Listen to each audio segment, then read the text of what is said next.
Bom dia, está começando mais uma vez a hora da revisão. E vamos começar falando sobre o documento. Que documento é esse? O documento para fins penais, ele é um documento verdadeiro ou é xerox autenticado. Se essa autentificação não é documento para fins penais.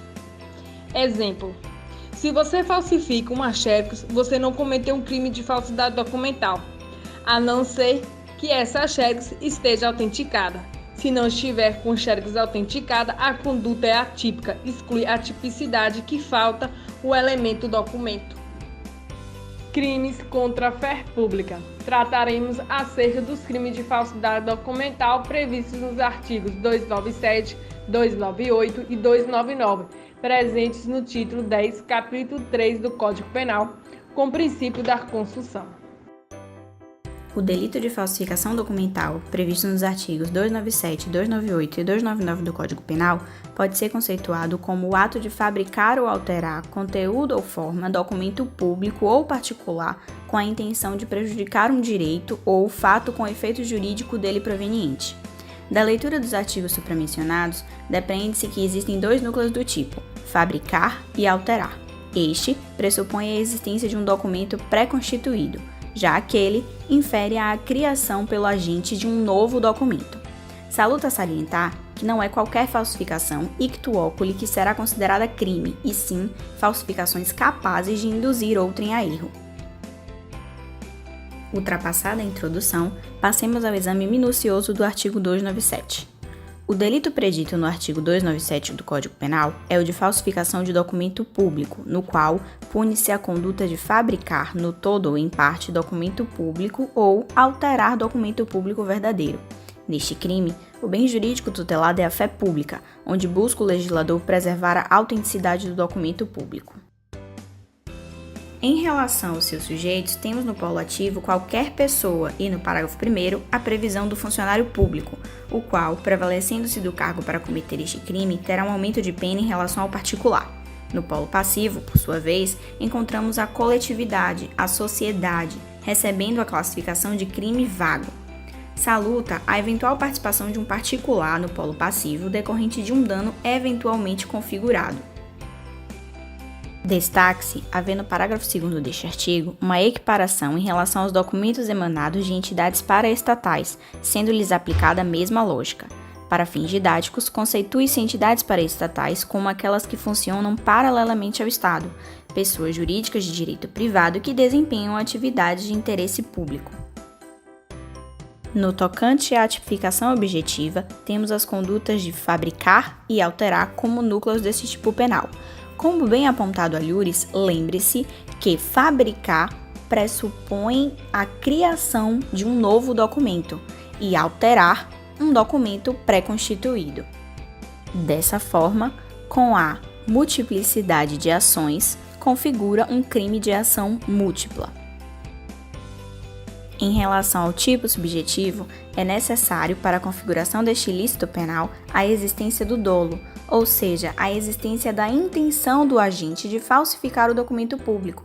Dessa forma, configurar-se-á neste delito a existência do dolo genérico, por não haver no seu caput, na sua descrição, nenhuma finalidade específica. O crime de falsificação de documento público, por ser classificado como um crime formal, admite-se a tentativa, embora esta tentativa seja de difícil configuração no caso concreto. Na sequência, nós vamos estudar o artigo 298, que trata da falsificação do documento particular. Aqui, o tipo penal é o mesmo: falsificação, no todo ou em parte, documento particular ou alterar documento particular verdadeiro, com pena de reclusão de 1 a 5 anos e multa. Mais uma vez, aqui se tutela a fé pública, em especial a autenticidade dos documentos particulares. O sujeito ativo é qualquer pessoa, pois trata-se de crime comum. Aqui não há aquela situação específica do funcionário público. Já o sujeito passivo continua sendo, em primeiro lugar, o Estado e, na sequência, a pessoa eventualmente lesada. A título de novidade, a Lei nº 12.737 de 2012 inseriu o parágrafo único que trata da falsificação de cartão de crédito e débito, ou seja, a fim do dispositivo do caput do 298, equipara-se o documento particular, o cartão de débito ou crédito. O tipo objetivo da conduta é falsificar documento, podendo ser no todo ou em parte. O todo é criar documento que anteriormente não existia, e em parte é a modificação do documento verdadeiro. Exige-se do sujeito ativo o dolo, de modo que não cabe modalidade culposa. Dolo na vontade de falsificar documento particular ou em alterar documento particular verdadeiro. Aqui não há dolo específico. A consumação se dá no momento em que o agente falsifica ou altera o documento particular, independentemente de qualquer ato lesivo posterior. A tentativa também é possível, pois trata-se de crime plurissubsistente, crime cuja ação penal é pública incondicionada. E, como a pena mínima não ultrapassa 1 ano, cabe a sursis processual previsto no artigo 89 da Lei 9.099 de 95. Falsidade ideológica, artigo 299. Omitir em documento público ou particular declaração que dele devia constar ou nele inserir ou fazer inserir declaração falsa ou diversa da que devia ser escrita, com o fim de prejudicar direito, criar obrigação ou alterar a verdade sobre fato juridicamente relevante. É a conduta de omitir, inserir ou fazer inserir declaração verdadeira ou falsa em documento público ou documento particular, com a finalidade de criar obrigação, prejudicar direito ou alterar a verdade sobre fato juridicamente relevante. Sujeitos: sujeito ativo, qualquer pessoa, pois se trata-se de um crime comum. Sujeito passivo, qualquer pessoa. Exemplo: eu tenho um documento do meu veículo e lá estava escrito alienado ao banco X. O que eu fiz? Dei uma apagadinha naquela informação essencial para poder vender o carro como se estivesse quitado. Então o documento é verdadeiro e o conteúdo que não condiz com a realidade total fática. Tipo objetivo múltiplo. Temos 3 verbos. Omitir significa suprir a informação. Inserir, incluir o conteúdo, ou fazer inserir, fazer com que terceiro insira aquele conteúdo. Qual forma? Forma livre. Qual é o objeto material? É o documento público ou documento particular verdadeiro, porque o documento é verdadeiro, a informação que é falsa. Aqui não há uma falsidade material. Aqui é uma falsidade de conteúdo. Agora eu vou fazer uma pergunta que cai bastante na prova da OAB. Não há diferenciação de pena se a falsidade ideológica se der em documento público ou em particular? Não é verdadeira. Porque se o sujeito praticar o falso ideológico em documento público, a pena de reclusão é de 1 a 5 anos. E em documento particular, a pena de reclusão é de 1 a 3 anos. O que diferencia é a gravidade na pena e não na capitulação jurídica. Ambos se enquadram na falsidade ideológica, tanto documento sendo público quanto documento sendo particular. Tipo subjetivo, dolo específico, tem uma finalidade específica, ou seja, criar obrigação, prejudicar direito ou alterar a verdade sobre fato juridicamente relevante. Consumação é um crime formal porque o dolo é específico, se consome com a omissão, inserção, independentemente do alcance da finalidade específica. Cabe tentativa? Sim, admite tentativa. Parágrafo único. Causa de aumento de pena. Se o agente é funcionário público e comete o crime prevalecendo-se do cargo, ou se a falsificação ou alteração é de assentamento de registro civil, aumenta-se a pena de 6ª parte. Aumenta-se a pena de 1/6 parte quando temos 2 opções. Sujeito ativo é o funcionário público que prevalece-se do seu cargo.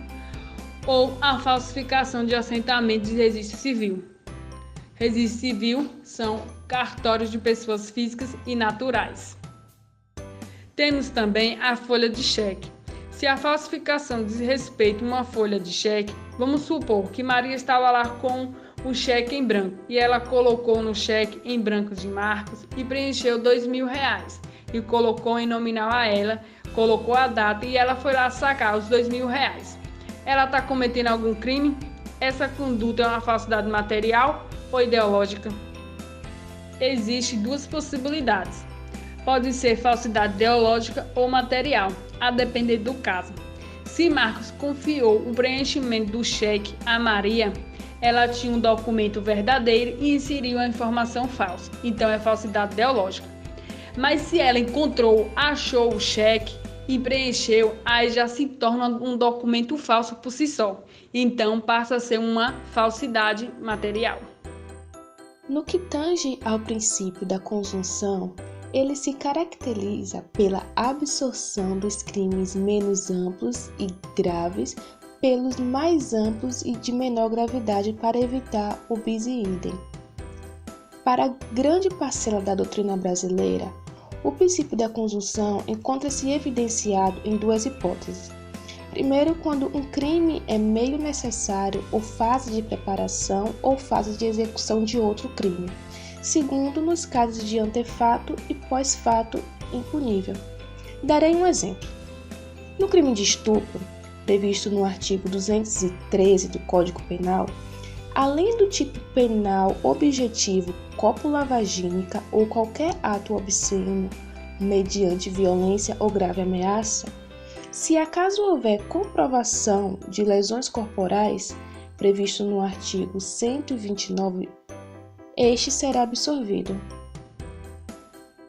Especificadamente nos crimes previstos nos artigos 297, 298 e 299 do Código Penal, a lógica é a mesma, e por isso a aplicação do princípio da conjunção se dá da mesma forma, ou seja, nos crimes de maior gravidade e mais amplos, serão absolvidos os crimes de menor gravidade e menos amplos, se forem objeto dos mesmos desígnios ou mesmo de desígnios autônomos para uma mesma finalidade. Uma aplicação bem expressa acerca desse princípio é a súmula 17 do STJ, que prevê, quando o falso se exaure no estelionato, sem mais potencialidade lesiva, é por este absolvido. Ou seja, quando a falsidade do documento for realizada para fins de estelionato e são reunidos numa mesma pessoa o autor da falsidade e o autor da prática do crime de estelionato, o falso será absolvido pelo estelionato.